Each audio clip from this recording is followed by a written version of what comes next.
Vous écoutez Dans la coulisse de, le podcast qui explore les histoires inspirantes de professionnels et d'amateurs passionnés de couture. Chaque épisode est une interview d'une personne de ce milieu qui partage ses techniques, ses tendances et ses histoires fascinantes.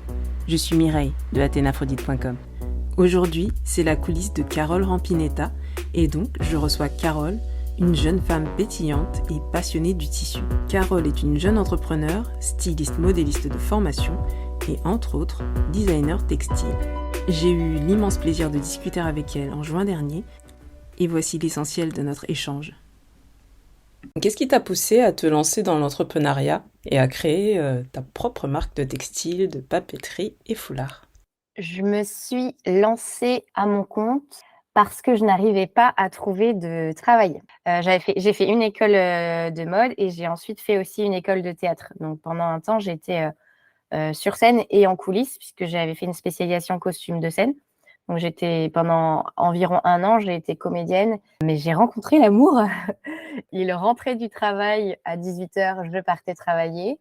Il était en week-end le vendredi soir, je partais travailler. Donc, pour avoir un travail qui était compatible avec celui de mon compagnon à l'époque, on n'était pas mariés, mais donc de mon mari maintenant, j'ai essayé de trouver un travail en tant que styliste qui a des horaires plus de bureau. Et donc, j'ai cherché, j'avais le CV entre guillemets parfait, c'est-à-dire j'avais des expériences, j'avais fait des stages, je sortais à major de promo, enfin j'avais le profil scolaire était bien quoi. Et j'ai fait plusieurs entretiens et à chaque fois, on m'a dit la même chose. Votre CV est parfait, votre profil est parfait, mais on cherche quelqu'un qui a plus d'expérience. Comment avoir de l'expérience si personne nous en donne? C'est difficile. La question que beaucoup de jeunes, je pense, se posent quand ils sortent d'école. Donc, je me suis dit, je vais me faire ma propre expérience et je vais lancer mon entreprise. Donc, à l'époque, j'avais fait une formation avec la BGE, c'est Boutique Gestion Entreprendre, il me semble. Et à l'époque, c'était couplé avec Pôle emploi. Donc, j'ai créé Carole Rampinetta en 2017 pour avoir ce ticket de j'ai l'expérience. Donc oui, ça c'était le laisser-passer finalement Exactement, pour avoir de la crédibilité. tout à fait. Donc tu as créé Carole Rampinetta en 2017, tu as tout de suite démarré ton activité. Donc, j'ai lancé Carole Rampinetta en 2017. Au début, c'était uniquement axé sur les mariages. Je vendais pas du tout de tissu comme je peux le vendre maintenant. Les futurs mariés me contactaient. Je dessinais toute la papeterie, le faire-part, et de là découlait un motif que je faisais imprimer en toute petite quantité et ça permettait de créer, de confectionner les tenues des enfants d'honneur, etc., pour qu'il y ait vraiment un fil rouge sur tout le mariage. Donc, j'ai vraiment créé Carole Rampinetta au départ juste pour ça. Ça a très bien démarré. En 6 mois, j'avais quand même plusieurs mariages, donc c'était très chouette. Mais en même temps, je rencontre une personne qui me propose un emploi salarié styliste, le Graal, ce que je cherchais, un CDI à Angers. Donc, j'ai pris mes petites valises et je suis arrivée à Angers. Et pendant 3 ans, j'ai été salariée donc dans le vêtement d'image, donc c'est-à-dire le vêtement pour les professionnels qui communiquent, ils communiquent leur métier par leurs vêtements. Par exemple, on était leader sur les parcs de loisirs en France, donc on faisait pas du tout les costumes de scène, mais on faisait toute la partie staff, les polos, etc. Donc voilà, pendant 3 ans, j'étais vraiment à plein temps sur mon entreprise salariée en tant que styliste responsable de collection. Et donc, j'ai laissé de côté Carole Rampinetta. Tu vois, j'imaginais pas forcément des stylistes pour parc d'activité par exemple, tu vois. Super intéressant. Ah ben si, en fait, tous les métiers qui doivent avoir un habit, un vêtement pour communiquer sur leur métier, ben, ça s'appelle du vêtement d'image. Donc, ça va aux uniformes d'hôtesse de l'air, aux personnes qui travaillent dans les parcs, donc tout le staff. Même, ça peut être des chaînes de restaurants. Souvent, ils ont des tabliers, des brigades de cuisine, etc. Où du coup, il faut avoir le logo de l'hôtel, le logo du restaurant.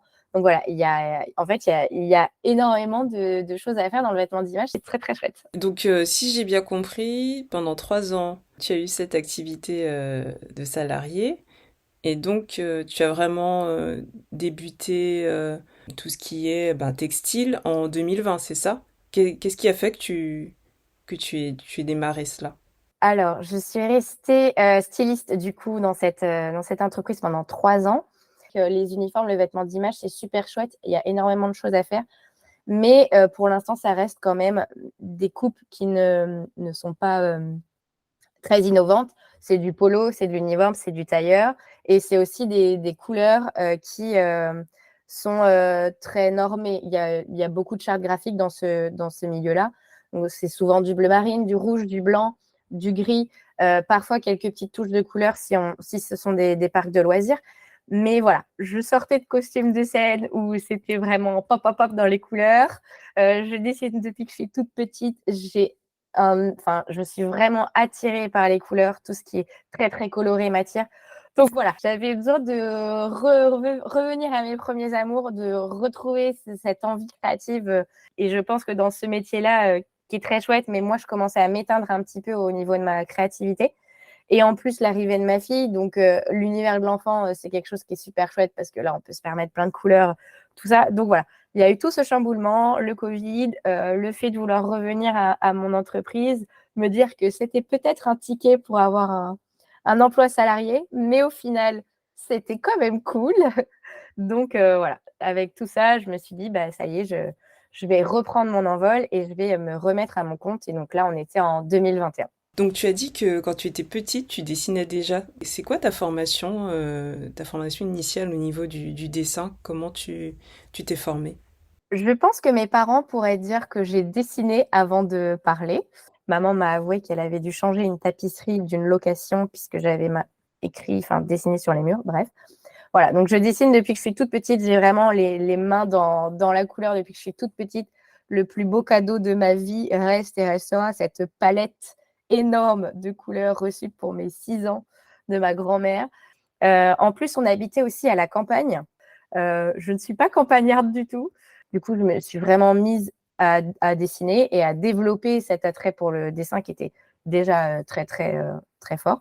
Donc voilà, j'ai énormément dessiné depuis que je suis toute petite.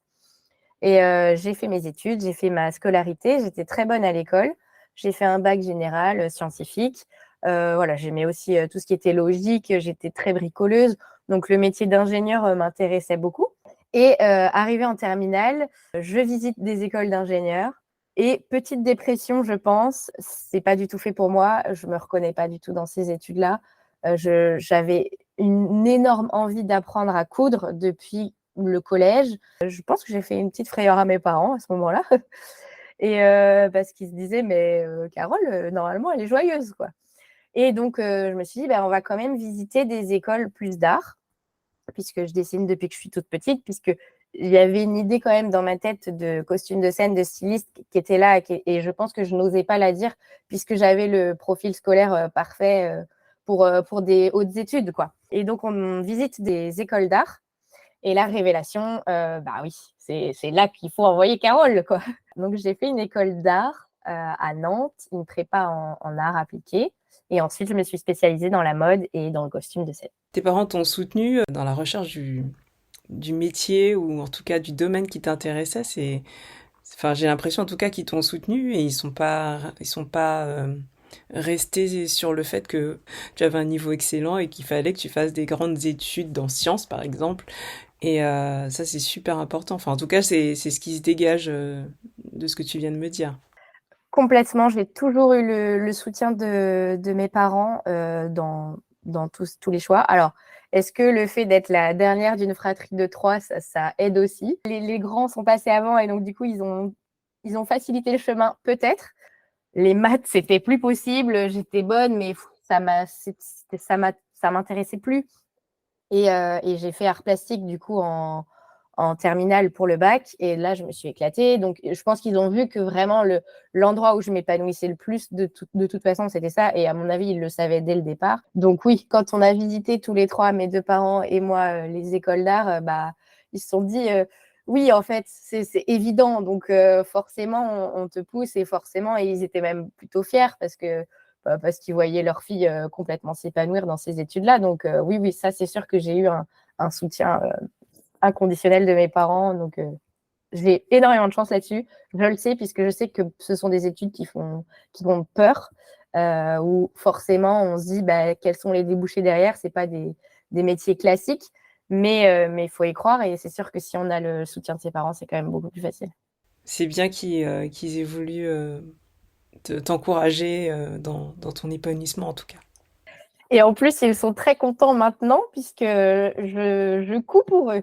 Donc voilà, ils ont leur truc sur mesure. Donc ils sont très contents. Et ben voilà, tu les remercies à ta façon. Comment tu as appris à transposer tes dessins sur du tissu? J'ai fait une école de mode. Je suis sortie de là, j'avais la casquette de styliste modéliste. Mais pendant les études, on a eu quelques cours sur les logiciels, donc notamment Illustrator et Photoshop, où on nous a appris à dessiner un motif et à surtout créer un fichier de mise au raccord, donc d'avoir un fichier qui puisse se répéter à l'infini, aussi bien horizontalement que verticalement. Et donc à partir de là, moi, ça m'a vraiment intéressée. Mais j'ai pas une formation de designer textile dans le sens où, oui, je fais du design textile, je crée des imprimés pour des surfaces. Donc, ça peut être du textile, mais aussi bien de la papeterie, du papier peint, de la vaisselle. Donc voilà, mais en imprimé. Mais j'ai pas, par contre, la formation que certains peuvent avoir quand quand ils font une spécialité là-dedans, de tissage, de jacquard, où là, c'est une manière complètement différente de voir le produit.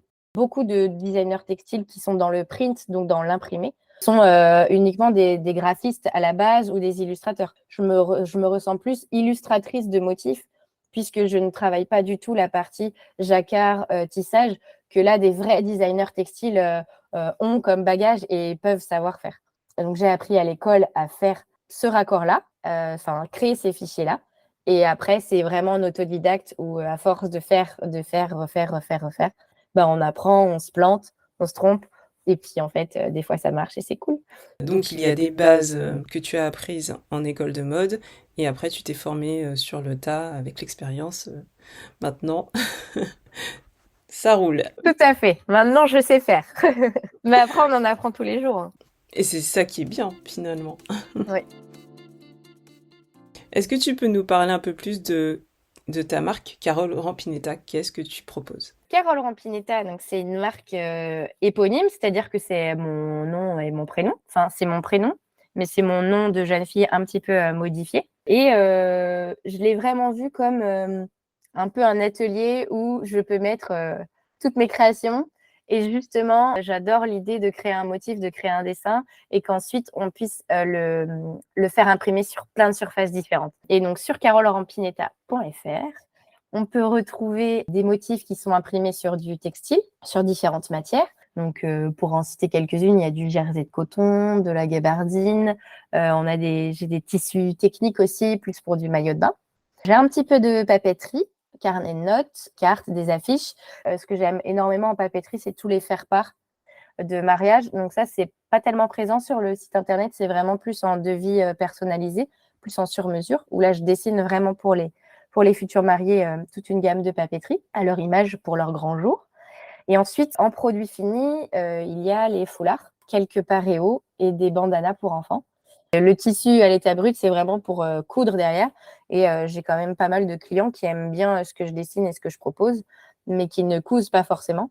Donc, c'est pour ça que l'idée, c'est d'avoir des produits finis pour aussi toucher cette clientèle-là. Et donc, normalement, il va y avoir d'autres surprises et d'autres produits qui vont arriver. Et j'espère avant la fin de l'année. En tant que passionnée du théâtre et des arts scéniques, comment ces domaines se reflètent-ils dans tes créations de motifs? Effectivement, autre passion que le dessin, le théâtre. Je pense que c'est ce qui m'a sauvée du collège puisque j'étais harcelée au collège. Donc, du coup, le théâtre m'a énormément aidée pour ça. Et donc, voilà, énorme passion. Effectivement, il y avait le côté ingénieur, comme je le disais tout à l'heure, qui me plaisait, mais il y avait tout le côté art, donc notamment styliste, dessin et aussi comédienne. C'est pour ça qu'à la fin de mes études de mode, j'ai quand même fait une année de théâtre pour voilà, concrétiser vraiment ce projet-là. Donc, forcément, je pense que ça se ressent dans mes motifs puisque je dessine des choses qui sont plutôt joyeuses. Et surtout, au final, mon papier, c'est un petit peu mon théâtre à moi, c'est ma scène à moi. Quand on veut vraiment être à fond dans le théâtre, si on est dans une troupe, etc., ça prend énormément de temps. Donc voilà, j'attends que que Clémentine grandisse pour pouvoir revenir ensuite à cet amour-là. Donc, du coup, je me dis que mon papier où je dessine, c'est un petit peu ma scène et donc où je peux expérimenter plein de choses avec les couleurs, créer des personnages, des histoires qui, au final, pour moi, sont sortis de ma tête. Mais après, le fait de donner le tissu, de donner les illustrations à d'autres personnes qui, elles, vont créer des choses, en fait, je passe une histoire et ça devient une autre histoire et je trouve ça génial. Donc, peut-être que le théâtre reste là-dedans à ce niveau-là, dans la passation d'histoire, on va dire. Et voir ce que les gens ont fait, ont réalisé, ont confectionné avec l'idée que toi tu avais au départ. Tu dois avoir des surprises, même des fois, je pense, des choses auxquelles tu pensais pas du tout, des transformations en tout cas. Alors oui, complètement. Des fois, je suis hyper surprise. Il y a des personnes qui vont rebroder un de mes motifs sur leurs vêtements. J'ai eu ça plusieurs fois. Donc, et c'est surtout moi là où pour moi c'est pari gagné, c'est quand notamment sur les salons que je peux faire, où du coup on voit tous mes tissus, toutes les couleurs, l'explosion de couleurs que peuvent avoir mes tissus, et de voir juste l'œil, le regard des personnes qui arrivent devant mon stand en disant oh là là, c'est coloré. Ben, j'ai l'impression de me revoir moi quand je suis devant un spectacle de cirque, du Cirque du Soleil, par exemple. Donc cet éclat de lumière dans leur regard quand ils regardent mes tissus, bah, pour moi, c'est tout gagné. Donc c'est trop chouette. Ça doit te rendre fier aussi. Et qu'est-ce qui nourrit constamment ta créativité pour créer tous ces motifs? Très souvent, en fait, je vais avoir des couleurs que j'ai envie de travailler. Donc, majoritairement, il y a toujours du bleu. Donc, le bleu qui a des nuances incroyables et complètement différentes. Et donc, grâce à ça, on peut exprimer plein de choses avec juste une seule couleur, ce que je trouve trop top. Et donc, souvent, la base, on va dire, c'est le bleu. Et j'adore le mêler à d'autres couleurs. Donc, par exemple, je sais pas, je vais me réveiller un matin et je vais avoir envie de dessiner un truc en bleu et rose. Je ne sais pas pourquoi. Mais voilà, c'est vraiment la couleur qui m'appelle, des gammes colorées. Et ensuite, à partir de là, je vais me dire, tiens, cette gamme couleur, elle pourrait trop être adéquate avec ce folklore de ce pays-là. Je me nourris énormément des folklores des différents pays parce que je pense que c'est l'amour avec le costume un petit peu de scène aussi qui revient. Ça peut être aussi une chanson avec des paroles qui vont m'interpeller et du coup, je vais avoir envie de créer ce petit théâtre, ce petit spectacle et de dessiner aussi des choses qui sortent de l'ordinaire. Par exemple, j'adore dessiner des animaux, mais qui ne sont pas dans leur coloris à l'état naturel. Par exemple, l'exemple typique, j'ai un motif avec des tigres roses, donc qui sont roses et rayés bleus. Et voilà, j'adore ça. Donc, je dirais que le point de départ, c'est vraiment la couleur. Et ensuite, c'est tout ce que je peux voir, tout ce que je peux chercher, tous les animaux. Je trouve qu'il y a énormément de choses à faire dans la faune et même la flore, toutes les fleurs, les plants. Voilà. Ou des scènes aussi, des petits plongeurs, ça peut être trop chouette à dessiner. Donc, je me nourris un petit peu de tout ce qui m'entoure et surtout, je pense que c'est la couleur qui va m'amener à aller chercher des inspirations. Et tu parlais justement du folklore de certains pays. Tu as beaucoup voyagé pour pouvoir dessiner tout ça? Je pense pas que j'ai énormément voyagé, contrairement à d'autres personnes. Par contre, pour moi, c'est une énorme chance, c'est que je suis née au Maroc, mais de parents, pas de parents marocains, de parents français. Du côté de mon père, ils sont pieds noirs, donc je crois que toute la famille de mon papa est au Maroc depuis les années 1800 à peu près. Une partie du côté de ma maman aussi. Donc, je suis née là-bas, puisque mes parents étaient revenus travailler au Maroc et donc je suis née pendant ce temps-là. Donc, voilà. Le Maroc, déjà, est une énorme source d'inspiration pour moi, puisqu'il me ramène plein de souvenirs, notamment leur vaisselle colorée que je pense que je pourrais ne pas m'arrêter de regarder. Et ensuite, j'ai fait quelques voyages. Alors, c'est vrai que j'ai fait quand même pas mal de voyages avec l'école, le collège, puisque j'étais en section européenne, donc en anglais, et j'ai aussi appris l'espagnol et l'italien en même temps. J'avais des cours espagnols dans le cursus classique, mais j'étais aussi dans une classe où il y avait italien et on apprenait l'italien par le théâtre, justement, voir la Commedia dell'arte, etc. Donc voilà, j'ai fait quand même pas mal de voyages scolaires, donc ça restait en Europe. C'est vrai que tous les pays du monde m'ont toujours intéressée. J'ai voyagé un peu aux États-Unis, on est allé au Mexique. Mais voilà, je pense que vraiment la chance, c'est le fait d'avoir été élevée un peu dans deux cultures avec cette présence quand même du Maroc qui était très forte. J'arrête pas de dire à chaque fois que je pense qu'il y avait de la coriandre dans mon biberon, puisque j'ai dû manger des tagines à partir du moment où je savais manger des morceaux. Donc voilà, il y a vraiment une culture marocaine qui est très très présente dans mon éducation. Et en plus, bah, c'est vrai que j'ai des parents qui nous ont toujours poussés à faire mille et une activités, à aller regarder un petit peu ce qui se passait ailleurs. Donc ouais, voilà, je pense que c'est l'éducation de mes parents surtout qui sont pour quelque chose. C'est sûr que tu as encore pas mal d'idées possibles sur tes motifs avec le folklore de différents pays. Mais d'ailleurs, très souvent, mes collections sont inspirées d'un pays ou d'une région. Il y a eu la collection sur le Japon, il y a eu la collection sur les Cyclades, il y a eu la dernière collection, là, elle était plus sur l'Amérique latine. Donc je pense que ça se ressent vraiment, mon attrait pour pour le folklore, pour les couleurs des différents pays doit certainement se ressentir dans les collections, puisque très souvent, je pars aussi d'un pays et je vais chercher pour créer une collection de motifs. Quelle technique de dessin préfères-tu utiliser pour créer tes motifs? Est-ce que tu es plutôt outil traditionnel ou tu préfères les méthodes numériques? Je ne suis pas du tout numérique, vraiment pas. Il faut pas me donner une tablette et un stylet, je sais pas faire.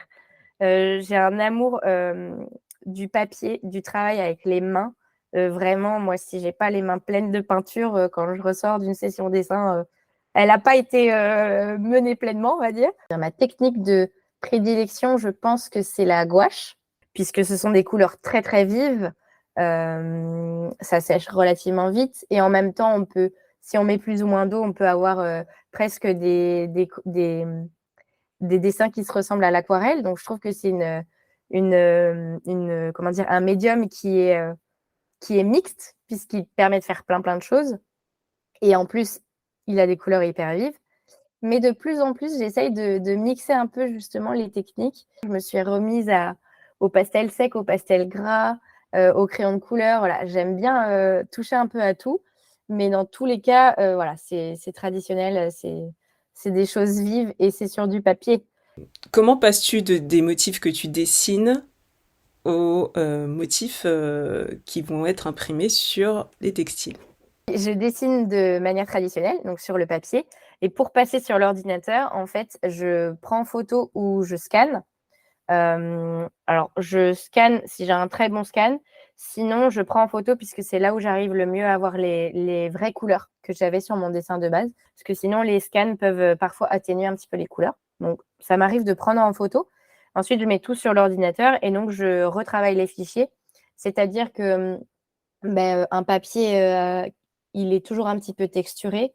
Donc, quand on le prend en photo ou quand on le scanne, le blanc n'est pas vraiment blanc. Il y a plein de petites zones un peu grisées parce qu'on a les textures du papier. Donc, voilà, il y a tout ce travail-là à faire sur l'ordinateur pour avoir juste le dessin qui est enlevé du papier vraiment propre avec des contours nets, pas de blanc moche qui se balade, entre guillemets.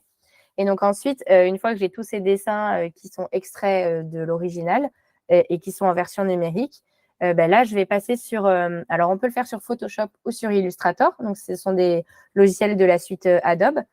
Souvent, on est plus l'un ou plus l'autre. Moi, je suis complètement Illustrator. Donc, je fais tout sur Illustrator. Et donc, c'est là où je vais créer le fichier qui peut se répéter à l'infini horizontalement et à l'infini verticalement, et ce qui permet ensuite d'avoir justement des tissus imprimés sur des grands métrages. Et donc, c'est ce fichier-là, moi, que j'envoie en fait à mes imprimeurs. En tout cas, tu maîtrises toute cette partie avant qu'elle soit envoyée à l'imprimeur. Quelle matière préfères-tu travailler lorsque tu couds? C'est très difficile de répondre à cette question, quelle matière je préfère travailler, parce qu'en fait, ça va plus être le produit. Quel produit je vais préférer coudre? Et donc, du coup, c'est vrai que j'aime beaucoup coudre les chemises. Donc, la plupart du temps, pour mon mari ou enfin pour les hommes, j'ai utilisé du satin de coton qui est très facile à travailler. C'est vrai que si on débute, par exemple, c'est la matière qui est très facile à travailler. Alors que mes sœurs ou ma maman, elles peuvent préférer des chemises en viscose. Donc, c'est un petit peu plus fluide, mais elles se travaillent quand même très bien. Donc, en fait, c'est peut-être pas la matière que je préfère travailler, la viscose. J'aime beaucoup travailler la gabardine de coton parce que je trouve que ça se tient bien, ça glisse pas. Ça fait des pièces un petit peu comment dire, plus techniques, plus structurées. On va être sur de la combinaison, du pantalon, des vestes. C'est des pièces plus importantes. Donc, en termes de technicité, on va parler de grosses pièces, quoi. Donc, c'est vrai que ça, c'est chouette à travailler.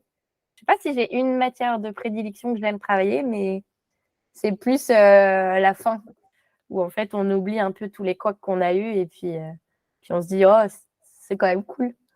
Quels sont tes conseils pour les passionnés de couture qui souhaitent utiliser tes tissus pour créer leurs propres vêtements?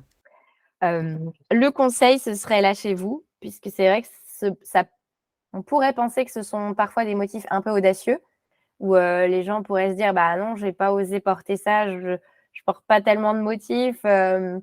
Est-ce que je me vois vraiment avec des citrons bergamote en chemise? Je suis pas sûre. Et moi, j'ai envie de leur dire, bah osez en fait. Si, lâchez-vous, osez. Et puis, si vous avez eu un coup de cœur sur un motif, bah, c'est qu'il était fait pour vous et vous allez trouver le projet. Donc, je dirais le meilleur conseil que je pourrais dire, c'est oser. Et utiliser des aiguilles Microtex. C'est très, très bien. Voilà. Je confirme. Es-tu sensible aux questions environnementales vis-à-vis de la consommation de tissus? Je sais que pour l'instant, c'est très difficile d'avoir des textiles qui sont 100% pour 100% éco-responsables, même si on choisit du coton bio, puisqu'il faut rester dans l'esprit que de toute façon, le monde du textile, c'est l'entreprise, je ne sais pas si c'est l'entreprise, mais c'est une entreprise qui est très, très polluante parce qu'elle demande énormément d'eau, parce qu'il faut beaucoup de machines pour transformer la matière première en fil, etc. Donc, bref, dans tous les cas, de vendre du tissu, on va dire que c'est pas le truc le plus éco-responsable de base là-dessus. Par contre, de vendre du tissu parce qu'on est passionné par le textile, je comprends très bien. J'essaye de proposer des matières qui sont le plus éco-responsable possible, donc notamment le coton bio. C'est vrai que les matières techniques, elles sont en polyester recyclé. Mes foulards aussi sont en polyester recyclé.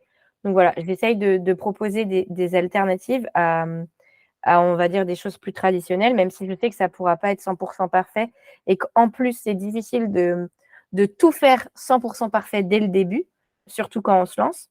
Les plus gros métrages que je peux faire, c'est souvent moins de 100 mètres par motif.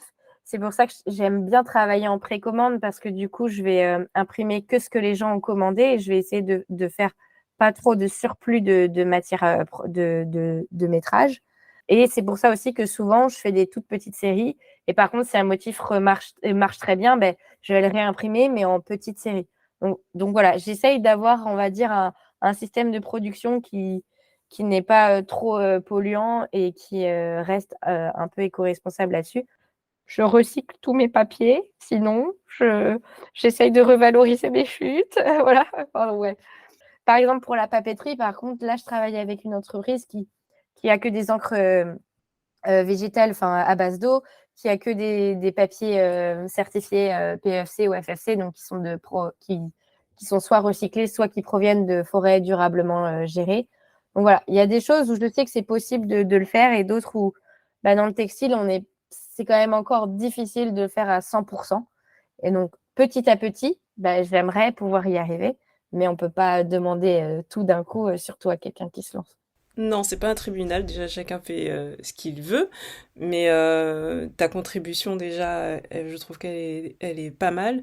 Et puis comme on dit, ce sont les petites gouttes qui font de grandes rivières. Donc si tout le monde contribue un petit peu à sa façon, et voilà, ben c'est comme ça qu'on va tous avancer dans une bonne direction, en tout cas une bonne dynamique pour préserver notre environnement et puis même l'homme. De toute façon, pour avoir du tissu 100% français, tissé en France, etc., c'est compliqué puisqu'on n'a pas de tellement. Alors peut-être qu'il y en a, mais ça doit être infime. Il n'y a pas de champ de coton en France. Donc, dans tous les cas, la matière première sera majoritairement, à 90% des cas, importée. Donc, les grands producteurs de coton, ça reste l'Inde, ça reste la Turquie, donc, ou un peu à l'Europe de l'Est. Donc, c'est vrai que la matière première va plutôt venir les écrus, nous on appelle ça, donc c'est-à-dire les rouleaux qui ne sont pas imprimés, vont venir de ces pays-là. Par contre, pour l'impression textile, c'est vrai que je vais plutôt rester en France ou en proche Europe, donc c'est-à-dire j'ai un imprimeur qui est aux Pays-Bas. On le sait tous que de toute façon, en France, les déchets ne sont pas rejetés dans les rivières, qu'il y a une traçabilité des déchets qui est très importante. Enfin, tout est normé. Donc voilà, les encres qui sont utilisées chez mes imprimeurs sont des encres à base d'eau, sans solvant. Donc, là-dessus, j'essaye de faire gaffe parce que j'ai pas envie que nos rivières deviennent toutes pourries. Mais dans tous les cas, à partir du moment où c'est quand même imprimé en France, on peut se dire que toute cette charte-là, tout ce cahier des charges-là qui respecte l'environnement est respecté. Donc là-dessus, c'est sûr que je n'irai pas faire imprimer dans des pays où on ne sait pas comment les déchets sont traités. Et c'est pour ça que je vais rester en France sur ce point-là. Mais pour avoir des matières françaises qui viennent de France, ça reste quand même compliqué, il faut l'avouer. En tout cas, à défaut d'être local, tu restes au moins dans l'Europe et c'est déjà, c'est déjà une bonne chose. C'est ça. Oui, c'est vrai qu'en France, on a plus des champs de lin que de coton. Alors, bah oui, premier producteur du lin, c'est la France. Et après, c'est sûr que, par exemple, si j'aimerais, petit teasing, j'aimerais par exemple proposer un jacquard dans une de mes futures collections. Et ça, je sais que je vais pouvoir avoir un fournisseur qui va être 100% français du tissage du tissu enfin, où tout sera fait en France parce qu'on a le savoir-faire. Pour l'instant, le savoir-faire de tissage pour faire de la popeline, etc., mais on l'a malheureusement plus en France ou vraiment à toute petite échelle. Et il faut savoir aussi que si on veut proposer des prix qui restent cohérents et qui restent accessibles, ben voilà, il faut faire des choix. Et donc, pour ça, la matière première, oui, elle n'est pas française, mais toute la partie impression, elle l'est. Et voilà.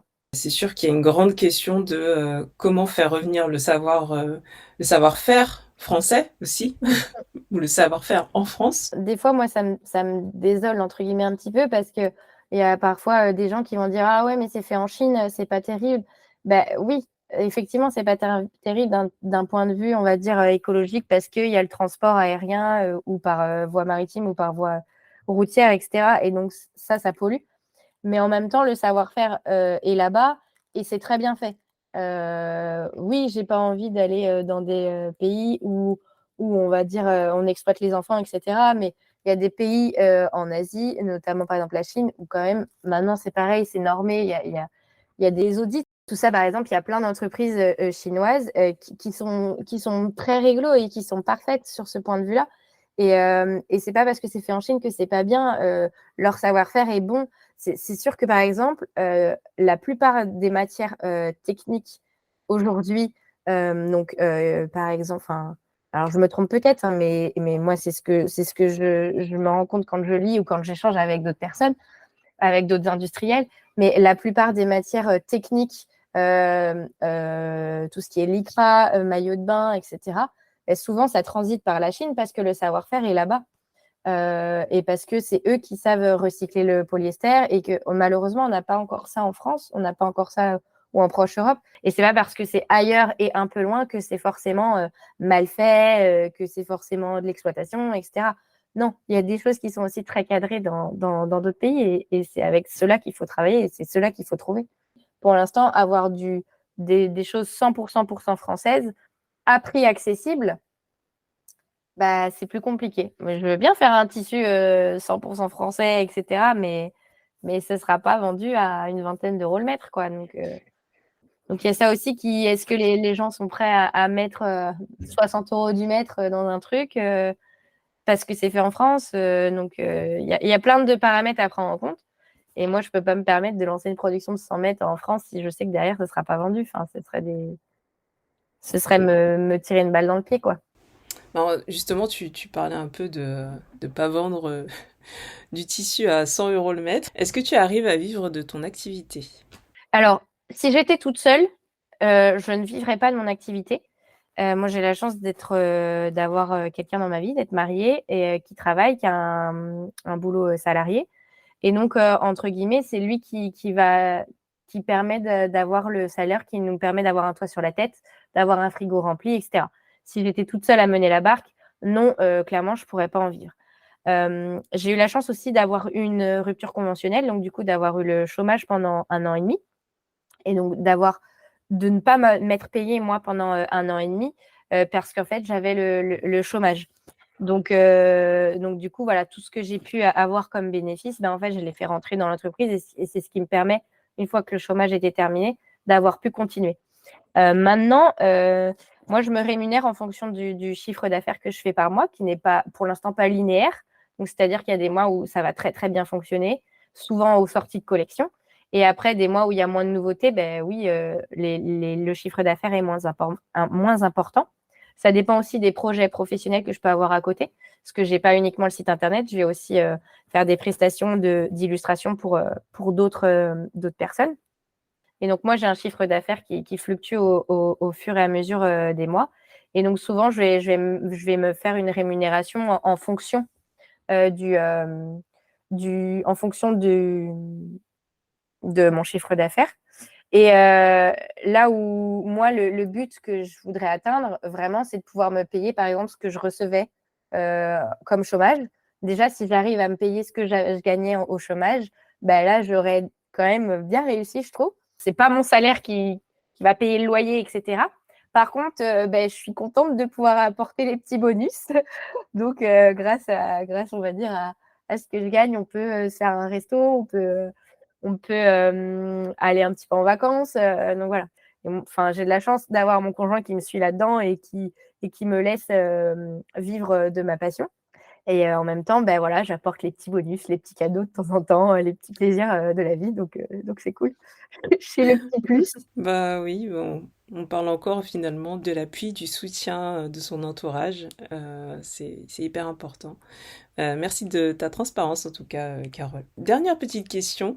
Quel message aimerais-tu faire passer à la communauté couture? Alors, à la communauté couture, je leur souhaite de toujours s'éclater derrière leur machine à coudre et que ça reste vraiment quelque chose une passion et quelque chose qui nous mette de bonne humeur. Voilà, moi, je veux transmettre de la joie aux gens.